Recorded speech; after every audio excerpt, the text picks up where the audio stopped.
A diode and a Zener diode is that only one thing. So here things.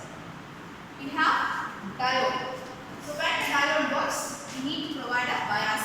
That is, we need to provide a external supply, what is called as a biasing, to a basic diode which is having a P region and an N region. This is what a diode. A normal diode works under the condition of a forward bias. You know very well. It's a unidirectional device. Why is it unidirectional device? The concentration of the higher concentration area to the lower concentration area, all the charge carriers make the movement with the help of the applied voltage. It's called as a diode working. You know that very well. So we have identified very clearly that the diode will not work under the reverse bias condition. You know that very well. So you know very well, no diode will work under the reverse bias. But we make use of a Zener diode, which is the one that works even under the reverse bias condition. Even under the reverse bias condition. You see here, this is a symbol of a diode. So you know very well the basic symbol of a diode has the anode, cathode. You know that very well. Anode is positive, cathode is negative. So what makes the difference between a diode and a Zener diode is that you will be having a symbol like this. So this side and this side. So what makes this symbol is that you will be having a sharper breakdown, or sharper or immediate spike will be given. I will be explaining. You see here, this is reverse and this is forward. This is a symbol of a diode. After the operation, we will be relating why this sharpened symbol is being allotted to this Zener diode specifically. Yes, it has a reason. Let us check. You know that very well what I know that. So I have given a gist of information. Your understanding is all about in generally in reverse bias, no conduction takes place and no diode will operate. Okay, but a special type can be considered. That is what gives Zener diode. As we consider, we have analyzed that a special type of diode is what this one, what is named as a Zener diode, which is also conducts in the reverse bias. That is the main point. Okay. Yes, we have considered. So how it is conducting even under the reverse bias condition. So looking to the symbol over here, we have a P region, we have an N region. You know very well that P has a majority carriers of poles. I repeatedly say it has majority carriers, but it has minority, it will be having a presence of electrons, minority. And similarly, majority carriers of electrons and minority carriers of holes will be there.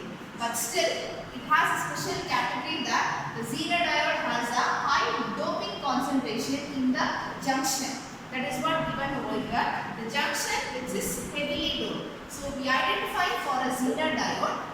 This is what the junction of a diode. You know that very well, right? We have a P region, N region. The junction of the diode is this one. The junction of the diode is heavily doped. You know that very well.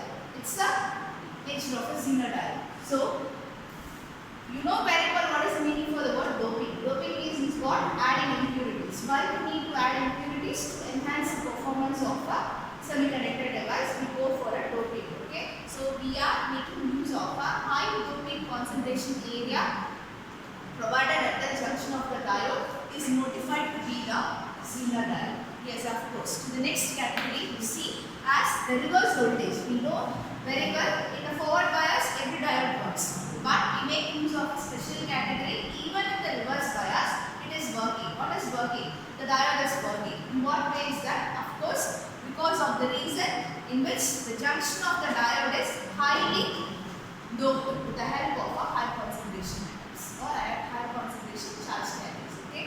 So this is the only reason. As you keep on increasing the reverse voltage.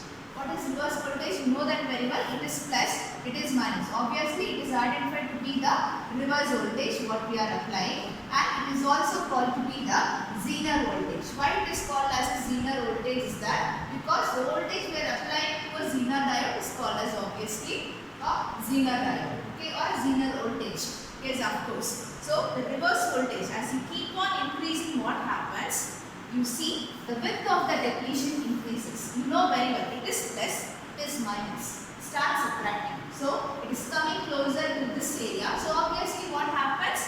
here the width of the depletion becomes increasing. Everything tries to get attracted towards this positive and negative. Okay, so you imagine what happens. The width of the depletion becomes wider or increases. Obviously, when we are applying a reverse voltage. Okay, so what happens? Though even some minority carriers exist. So what is given? The point is that even some. You know that very well. Even the minority plus is there. So majority will be having the minus, tries to attract over here. So what happens? It tries to extend its width, distance. So obviously the width of the depletion layer becomes wider or increases. That is this 0.6. And then due to the gain in the kinetic energy of the minority carriers, you know very well, still you have the minority carriers, plus is there. Minority carriers, minus is there because of the gain of the kinetic energy. So what is kinetic energy? Half mv square, because of the motion or the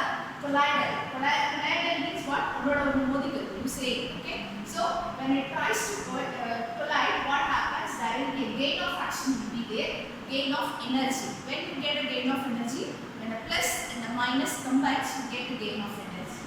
What you notify to be a voltage or a current. It is needed for a circuit operation or functioning, right? So you see here, due to the gain in the kinetic energy of the minority carriers, not the majority carriers. Okay. So what happens? The electrons collide with the stationary ions. Where the stationary ions are? Where will be the stationary ions? It will be present in the junction. So you provided doping at the junction where you identify there will be a stationary ions or the charge carriers will be present there. It tries to collide with the stationary ions into a reverse bias state. Okay. So what happens? So due to this continuous process, it is called as a carrier multiplication. It starts multiplying with this, multiplying. So 1 into 1 plus into 1 minus, 1 minus into 1 plus, and so on. So it gives you a multiplication called as a carrier multiplication. Carrier stands for charge carriers. Charge carriers started multiplying, give you an effect called as a avalanche effect. That effect, a continuous multiplication due to the collider action that is happening because of this gain in the kinetic energy due to the minority carriers, not the majority carriers. Okay, so that is happening. By the time you observe that